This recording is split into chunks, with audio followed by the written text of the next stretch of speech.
श्रोत्यांनो, आज आम्ही लेव्यचे पुस्तक ह्याच्या 25व्या अध्यायाच्या 8 पासून पुढच्या वचनांवर विचार करणार आहोत. मी आपणाकरिता वाचत आहे 8 पासून 10 वचने. 7 शब्बात वर्षे म्हणजे 7 गुणिले 7 एवढी वर्षे मोजा. या 7 शब्बात वर्षांचा काळ एकूण 50 वर्षे होय. मग 7व्या महिन्याच्या दशमीस म्हणजे प्रायश्चिताच्या दिवशी मोठ्या आवाजाचे शिंग देशभर सर्वत्र फुंकावे. त्या 50व्या वर्षाला पवित्र मानावे आणि देशातील सर्व रहिवासी मुक्त झाल्याची घोषणा करावी. ह्या वर्षाला तुम्ही योबेल म्हणावे. ह्या वर्षी तुम्ही आपापल्या वतनात व आपापल्या कुटुंबात परत जावे. श्रोत्यानो, ह्या ठिकाणी स्पष्ट होतं की शब्बात वर्षे भूमीशी संबंधित होते. 6 वर्षे त्यांना शेतात पीक पेरायचे असे, द्राक्षमळा लावायचा असे. परंतु 7व्या वर्षी ते काहीच करीत नसत. पृथ्वी व मानव दोहोंवर परमेश्वराचा शाप आहे व मानव आपल्या परिश्रमाने ह्या भूमीतून आपले भोजन प्राप्त करतो. एक दिवस असा येईल की हा पृथ्वीवरील शाप दूर होईल. आम्हाला दिसतं की शब्बाताच्या वर्षी लोकांच्या भौतिक गरजा कशाप्रकारे भागवल्या जात. ती जमीन इतकी सुपीक होती की प्रत्येक वर्षी पेरणी करण्याची गरज नसे. अब्रामाच्या काळात युफ्रेटिसच्या खोऱ्यात पेरणी करण्याची आवश्यकताच नसे. पीक न पेरताच वाढत असे. इस्रायलमधील जमिनीत मालकाच्या नौकर आणि परके ह्यांच्या आवश्यकता पूर्ण होतील इतके पीक निघत असे. पशुप्राणी सुद्धा भरपूर खात असत. परमेश्वराने मानव व पशु दोहोंची काळजी घेतली. परमेश्वर इस्रायलांना अनेक पाठ शिकवित होता. तो गरिबांची सुद्धा काळजी घेत होता व त्यासोबतच त्यांना हे शिकवित होता की ही भूमी शापित आहे, परंतु एक वेळ अशी येईल की ही भूमी अमाप पीक उगविल. आज लोकसंख्या वाढत आहे म्हणून आम्ही चिंतित आहोत व भूमी अधिक पीक देऊ शकत नाही. जेव्हा हा शाप काढून घेण्यात येईल तेव्हा सर्व काही सुरळीत होईल. योबेल वर्षी सर्व काही मुक्त होत असे. सर्व गहाण ठेवलेल्या वस्तू रद्द होत असत. जेव्हा आपण श्रोत्यांनो येशू ख्रिस्ताकडे येतो तेव्हा आमच्या पापांचा प्रश्न सोडवला जातो. प्रभू येशू ख्रिस्ताने आमच्या पापांची खंडणी भरून दिली. सर्व काही त्याने खंडणी भरून ठीक केले आहे.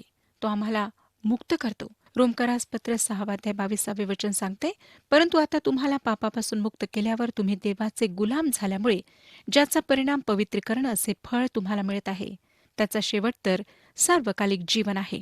गलतीकारास पत्र 5 अध्याय 1 वचन सांगतं, ह्या स्वातंत्र्याकरिता ख्रिस्ताने आपल्याला मुक्त केले आहे म्हणून त्यात टिकून रहा. गुलामगिरीच्या जुवाखाली पुन्हा सापडू नका. ह्या संबंधात आमच्या प्रभूने नासरेत येथील सभास्थानात म्हटलेले हे शब्द पाहणे फार मनोवेधक ठरेल. लूका शुभवर्तमान 4 अध्याय 17 ते 21 वचने आपण स्वतः वाचावीत अशी मी आपणाला विनंती करते. तेव्हा श्रोत्यांनो, ही भूमी मानवाच्या पतनापूर्वी ज्या प्रकारे सुपीक होती तशी होईल व सर्व गरजा पुरवल्या जातील, कारण परमेश्वर ह्या पृथ्वीचा मालक आहे. 7 वर्षाला 7 ने गुणून 7 शब्बात वर्षे मोजल्या गेलीत. ती एकूण 49 होतात. 49 वर्षानंतर जे 50वे वर्ष असे त्याला योबेल वर्ष संबोधण्यात येत असे. प्रत्येक शतकात 2 योबेल वर्ष येत. 9 वचन आम्हाला सांगतं ते मी आपणाकरिता वाचलेलं आहे. योबेलचे वर्ष अनेक दृष्टिकोनातून हे मोशेच्या अर्थव्यवस्थेत हे फार आनंदाचे व ज्याची लोक अपेक्षेने वाट पाहत होते असे वर्ष होते. इस्रायली जेव्हा वचनदत्त देशात स्थायिक झालेत तेव्हा रणशिंगा वाजविण्यात येई. त्याचा आवाज दानपासून बेरशेबापर्यंत कसा पोहोचे ह्याची कल्पना करणे कठीण आहे. परंतु मला वाटतं त्याची सुरुवात निवास मंडपापासून होई व त्याचा आवाज जेथपर्यंत पोहोचेल तेथे दुसरी व्यक्ती उभी राहील. पहिल्या रणशिंगाचा आवाज ऐकल्यानंतर ती व्यक्ती तेच स्वर घेऊन रणशिंगा वाजवी व एकापासून दुसरा, दुसऱ्यापासून तिसरा असे ते वाजवीत जात. त्या दिवसात लोक आपले शेत किंवा जमीन गहाण ठेवीत असत, परंतु योबेल वर्षी सर्व मुक्त होऊन वापस मालकाला परत मिळे. अशा प्रकारे परमेश्वराने भूमीची रक्षा केली व मूळ मालकाला जमीन वापस मिळेल ही तरतूद केली. 50 वर्षी ही जमीन दुसऱ्याची होऊ शके, परंतु 50व्या वर्षी ती मालकाला वापस मिळे. जर एखाद्याने स्वतःला गुलाम म्हणून विकले असेल तर शिंगा वाजताच तो गुलाम मुक्त होत असे. आज अशा प्रकारे आम्ही मुक्त आहोत. शिंगासाठी ग्रीक शब्द आहे क्युरेफ्स आणि क्रियापद क्युरोसोचा अर्थ आहे घोषणा करणे किंवा आगाऊ सूचना देणे. योबेलचे वर्ष कृपेच्या काळाशी जुळलेले आहे, ज्यात जे पापात व सैतानाच्या दासत्वात आहेत त्यांना शुभवर्तमान सांगितल्या जात आहे. योबेल वर्षाचे योग्य लागूकरण व पूर्णता 1000 वर्षाच्या काळात होईल, कारण हे इस्रायल राष्ट्राशी संबंधित आहे. मी आपणास यशायाचे पुस्तक 11वा अध्याय, 35वा अध्याय, 40वा अध्याय, इर्म्याचे पुस्तक 23वा अध्याय, मिकाचे पुस्तक 4था अध्याय आणि प्रगटीकरणाचे पुस्तक 20वा अध्याय वाचण्याची विनंती करते. यशया 11, 35, 40, इर्मया 23, मिकाचे पुस्तक 4था अध्याय आणि प्रगटीकरण 20वा अध्याय. आपण अवश्य हे अध्याय वाचा. आता आपण 11 आणि 12 वचने वाचा. लेवीचे पुस्तक 25वा अध्याय 11 आणि 12 वचने. हे 50वे वर्ष तुमचे योबेल वर्ष होय. त्या वर्षी तुम्ही काही पेरू नये, आपोआप उगवलेले कापू नये आणि छाटणी न केलेल्या द्राक्षवेलीची फळेही तोडू नयेत, कारण हे योबेल वर्ष होय. हे तुम्हाला पवित्र असावे. शेतात सापडेल तो उपज तुम्ही खावा. योबेल वर्षानंतर शब्बात वर्ष येत असे, जेव्हा भूमी खाली सोडण्यात येत असे. देवाने त्यांना सर्व काही पुरवण्याचे वचन दिले होते. त्यांनी आज्ञापालन करायचे होते. देवबाप त्यांना सर्व काही पुरवणार होता. आता 23 ते 24 वचने आम्हाला सांगतात, ह्या योबेल वर्षी तुम्ही सर्वांनी आपापल्या वतनात परत जावे. तुम्ही आपल्या शेजाऱ्याला काही विकाल किंवा त्याच्याकडून काही विकत घ्याल, तेव्हा एकमेकांवर अन्याय करू नका. योबेल वर्षानंतर जितकी वर्षे झाली असतील, त्यांच्या संख्येप्रमाणे आपल्या शेजाऱ्यापासून मोल घ्यावे व तितक्या वर्षांच्या उत्पन्नानुसार त्यांनी विक्री करावी. उरलेल्या वर्षांची संख्या अधिक असली तर त्या मानाने मोल वाढवावे आणि कमी असली तर त्या मानाने मोल कमी करावे, कारण जितकी पिके झाली असतील त्यांच्या हिशोबाने त्यांनी ती विक्री करावी. तुम्ही एकमेकांवर अन्याय करू नये, तर आपल्या देवाचे भय बाळगावे, कारण मी परमेश्वर तुमचा देव आहे. ह्याकरिता तुम्ही माझे विधी आचरावे आणि माझे नियम लक्षपूर्वक पाळावे. असे केल्याने तुम्ही देशात सुरक्षित राहाल. देश आपला उपज देईल व तुम्ही पोटभर खाल आणि त्यात तुम्ही सुरक्षित राहाल. तुम्ही कदाचित म्हणाल, आम्ही 7व्या वर्षी काय खावे, कारण त्या वर्षी आम्हाला पेरावयाचे नाही व शेताचे उत्पन्न जमा करावयाचे नाही. पण 6व्या वर्षी मी तुम्हाला अशी बरकत देईन की जमीन तुम्हाला 3 वर्षांचे उत्पन्न देईल. मग 8व्या वर्षी तुम्ही पेराल आणि जुना साठा खात राहाल. 9व्या वर्षाचे पीक हाती येईपर्यंत तुम्ही जुना साठा खात राहाल. जमीन विकावयाची तर ती कायमची विकून टाकावयाची नाही, कारण जमीन माझी असून तुम्ही माझ्या आश्रयाला परके व उपरी आहात. म्हणून तुमच्या वतनाच्या सगळ्या व्यवहारात जमीन सोडून घेण्याची तुम्ही तरतूद करावी. श्रोत्यानो, सर्व संपत्ती व मालमत्ता त्याच्या मालकाकडे परतेच असे. ह्याद्वारे एकाच व्यक्तीकडे अधिक संपत्ती, जमीन इत्यादी असण्याला व दुसरी व्यक्ती निर्धन बनण्याला आळा बसला. देवाने त्यांना आशीर्वादाचे वचन दिले. त्यांच्या भूमीवर 6व्या वर्षी आशीर्वाद देण्याचे अभिवचन दिले. त्यांनी पुन्हा 8व्या वर्षी पेरणी करायची होती व 9व्या वर्षापर्यंत, अर्थात पीक निघूपर्यंत तेच जुने धान्य खायचे होते. आणि 23व्या वचनात परमेश्वर हे त्यांच्याकरिता स्पष्ट करतो. आता आपण 25 ते 27 वचने वाचूया. तुझा कोणी भाऊबंद कंगाल झाला आणि त्याने आपल्या वतनाचा काही भाग विकला, तर त्याच्या सगळ्यात जवळच्या आप्ताने पुढे येऊन आपल्या भाऊबंदाने विकलेला भाग सोडून घ्यावा. एखाद्या मनुष्याच्या वतनाचा भाग सोडून घेता येण्याइतकी त्याची स्वतःची ऐपत वाढली, तर त्याने वतन विकले असेल, त्या वर्षापासून हिशोब करून उरलेल्या वर्षाचे उत्पन्न विकत घेणाऱ्याला द्यावे आणि आपण आपल्या वतनावर परत जावे. श्रोत्यानो, ही गोष्ट सोडवणाऱ्यांच्या मनावर अवलंबून असे. रूथच्या पुस्तकात ह्या नियमाला आम्ही पाहतो. आता आपण 28 ते 34 वचने वाचूया. पण ते वतन परत मिळविण्याची त्याला ऐपत नसली, तर आपली विकलेली जमीन विकत घेणाऱ्याच्या ताब्यात योबेल वर्षापर्यंत राहू द्यावी. योबेल वर्षी ती सुटेल, त्याने तेव्हा आपल्या वतनावर परत जावे. एखाद्या मनुष्याने तटबंदीच्या नगरात असलेले आपले राहते घर विकले, तर ते विकल्यावर 1 वर्षाच्या आत त्याला ते सोडविता येईल. ते सोडविण्याचा हक्क त्याला पुरे 1 वर्ष राहील. पूर्ण 1 वर्षाच्या आत ते सोडविले नाही, तर तटबंदीच्या नगरात असलेले ते घर विकत घेणाऱ्याचे होऊन पिढ्यानपिढ्या त्याच्या वंशात कायमचे राहील. योबेल वर्षी ते सुटणार नाही. पण तटबंदी नसलेल्या खेड्यातून जी घरे असतील, ती देशातील शेतासमान लेखावी. ती सोडविता येतील आणि योबेल वर्षी त्यांची सुटका होईल. तथापि लेव्यांच्या वतनाच्या नगराविषयी म्हणावयाचे म्हणजे त्यात बांधलेली घरे लेव्यांना पाहिजे तेव्हा सोडविता येतील. एखाद्या लेव्याचे वतनाच्या नगरातले घर दुसऱ्या कोणी सोडविले, तर आपल्या वतनी नगरात विकलेले ते घर योबेल वर्षी सुटेल. कारण इस्रायल लोकांमध्ये लेव्यांचे वतन म्हटले म्हणजे त्यांच्या नगरातील घरेच होत. त्यांच्या नगरांच्या शिवारातली समायिक जमीन विकाव्याची नाही, ते त्यांचे कायमचे वतन होय.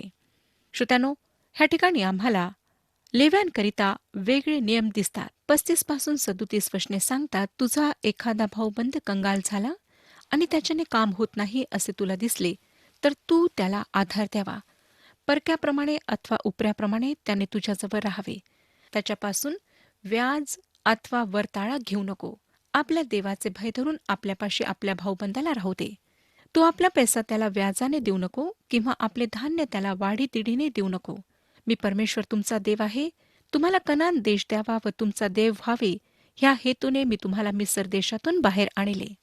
परमेश्वर कंगाल, गरीब ह्यांची सुद्धा कशा प्रकारे सुधी घेतो हे ह्या ठिकाणी आम्हाला स्पष्टपणे आढळते. आता पुढची वचने वाचूया. 39 ते 46. तुझा एखादा भाऊबंद तुझ्यासमोर कंगाल झाला व त्याने स्वतःला तुला विकिले, तर त्याला दासाप्रमाणे राबवू नको. मजुराप्रमाणे किंवा उपऱ्याप्रमाणे त्याने तुझ्यापाशी राहावे. योबेल वर्षापर्यंत त्याने तुझी सेवा चाकरी करावी. त्या वर्षी आपल्या मुलाबाळांसह त्याने तुझ्यापासून निघून आपल्या कुटुंबात व आपल्या वाडवडिलांच्या वतनात परत जावे. कारण मिस्र देशातून मी बाहेर काढलेले हे माझे दास होत. दासांप्रमाणे त्यांची विक्री करावयाची नाही. कठोरपणाने त्याच्यावर अधिकार चालू नको, पण आपल्या देवाचे भय धर. तुम्हाला दास व दासी घ्यावयाच्या असतील तर त्या तुम्ही आपल्या सभोवतालच्या राष्ट्रातून घ्याव्या.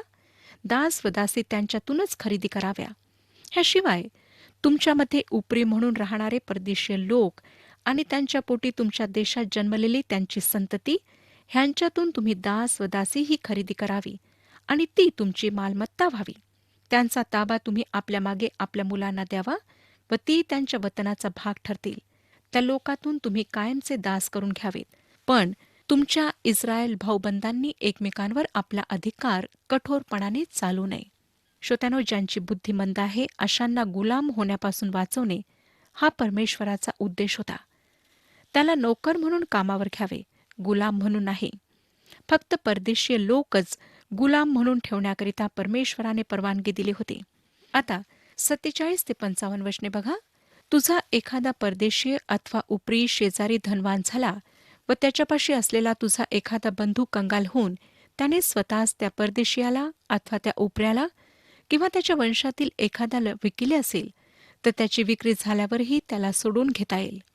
त्याच्या भाऊबंदापैकी कोणासही त्याला सोडविता येईल. त्याचा चुलता, त्याचा चुलत भाऊ अथवा त्याच्या कुळापैकी कोणी जवळचा आप्त ह्यांना त्याला सोडविता येईल. अथवा तो स्वतःच धनवान झाला तर त्याला स्वतःची सुटका करून घेता येईल. ज्याने त्याला विकत घेतले असेल त्याच्याबरोबर त्याने आपल्या विक्रीच्या वर्षापासून योबेल वर्षापर्यंत हिशोब करावा. वर्षांच्या संख्येप्रमाणे विक्रीचे मोल ठरवावे. मजुराच्या रोजाप्रमाणे मोल आकारण्यात यावे. योबेलास पुष्कळ वर्षे असली तर विक्रीच्या रकमेतून आपल्या मुक्ततेचे मोल त्या वर्षाच्या संख्येच्या प्रमाणात त्याला परत द्यावे. योबेलास थोडी वर्षे असली तर त्याने आपल्या धन्याबरोबर हिशोब करून आपल्या मुक्ततेचे मोल तेवढ्याच वर्षांच्या प्रमाणात त्याला परत द्यावे. त्याने आपल्या धन्यापाशी सालदाराप्रमाणे राहावे. त्याच्या धन्याने तुमच्यासमोर त्याच्यावर कठोरपणे अधिकार चालू नये. अशा प्रकारे त्याची सुटका झाली नाही तर योबेल वर्षी आपल्या मुलाबाळासह त्याची सुटका होईल. कारण इस्रायल लोक माझेच दास आहेत. मिस्र देशातून काढलेले हे माझे दास आहेत. मी परमेश्वर तुमचा देव आहे. श्रोत्यानो, आज तुमचा आणि माझा एक सोडविणारा आहे, जो धनी असून सुद्धा आमच्यासाठी गरीब झाला.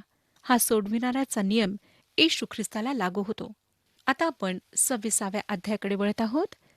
हा एक विलक्षण अध्याय आहे श्रोत्यानो.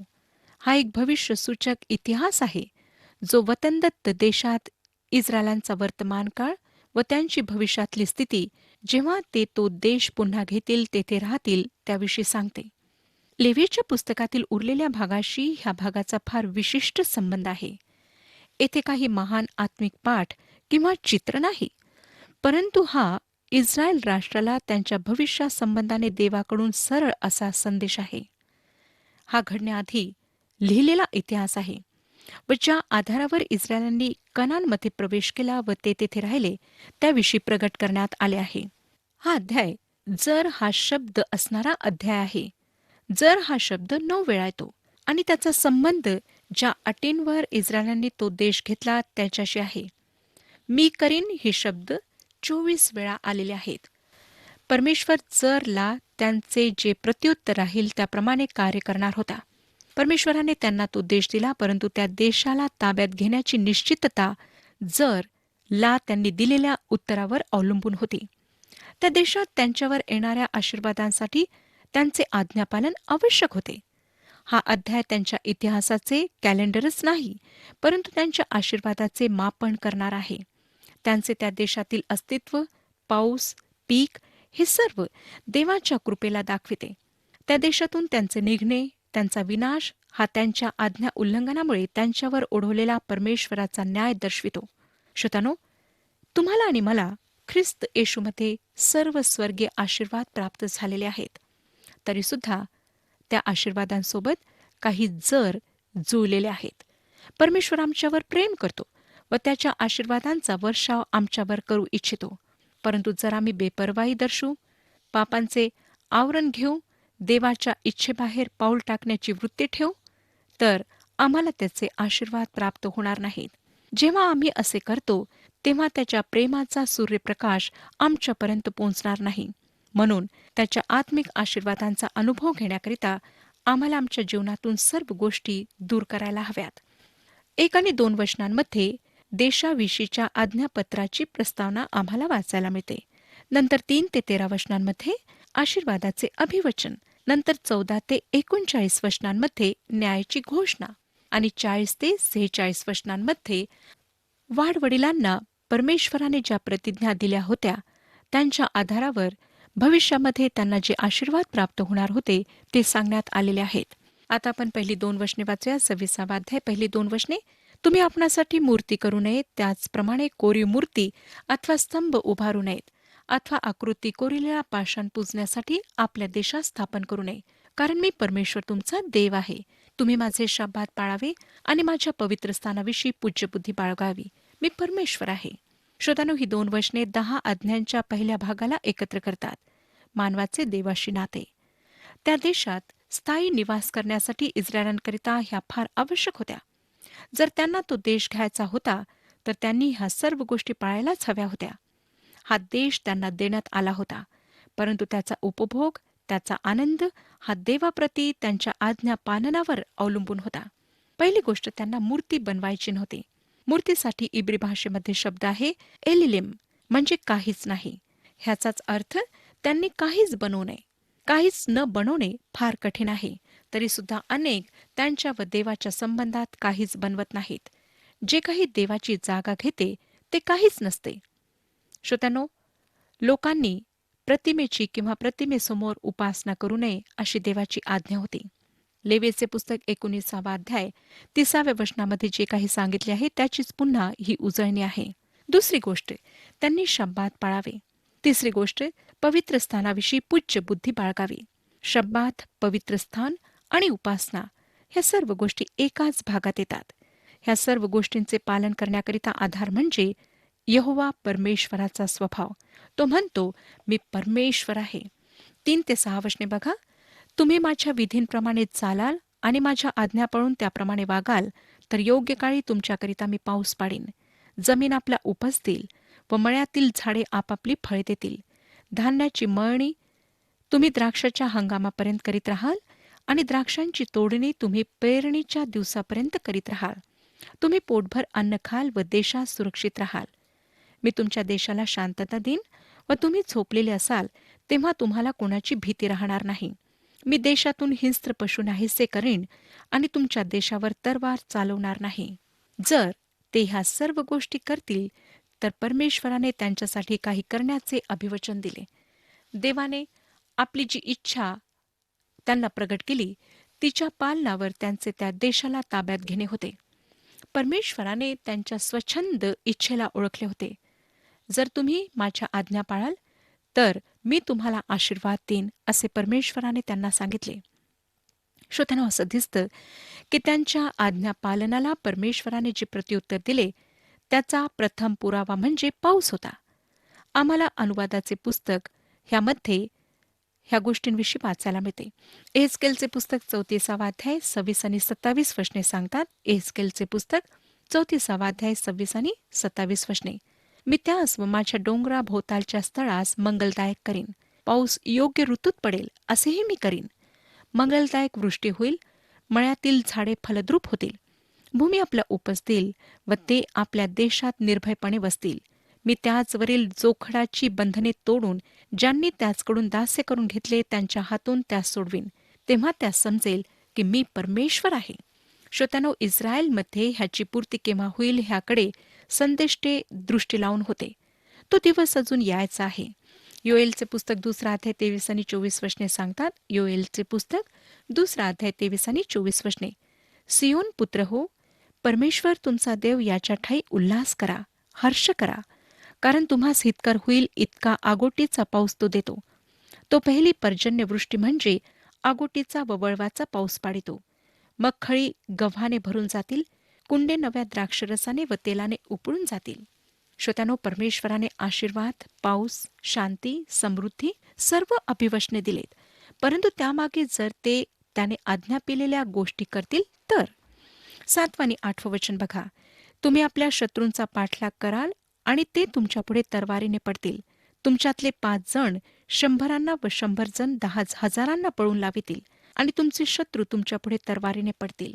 शत्रूंवर विजय त्यांच्या आशीर्वादाचा एक भाग होता. पुष्कळदा हे अगदी जसेच्या तसे पूर्ण झाले हे आपणाला माहिती आहे.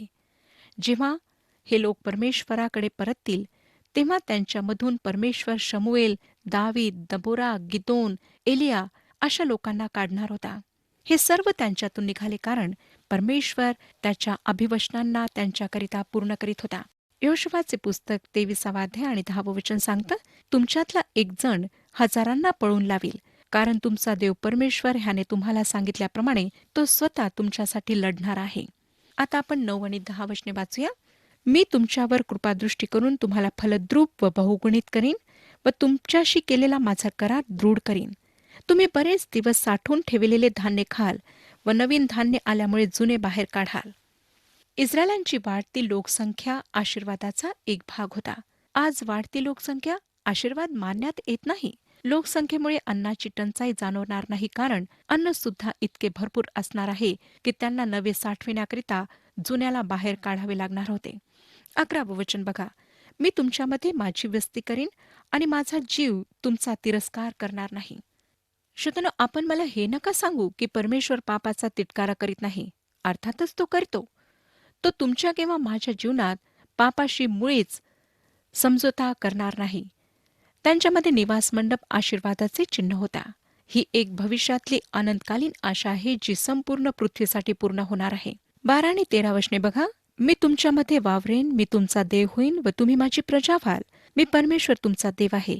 तुम्ही मिस्रांचे दास राहू नये म्हणूनच मी तुम्हाला मिस्र देशातून काढून बाहेर आणले. मी तुमची जोखडे मोडून तुम्हाला ताठ चालविले आहे.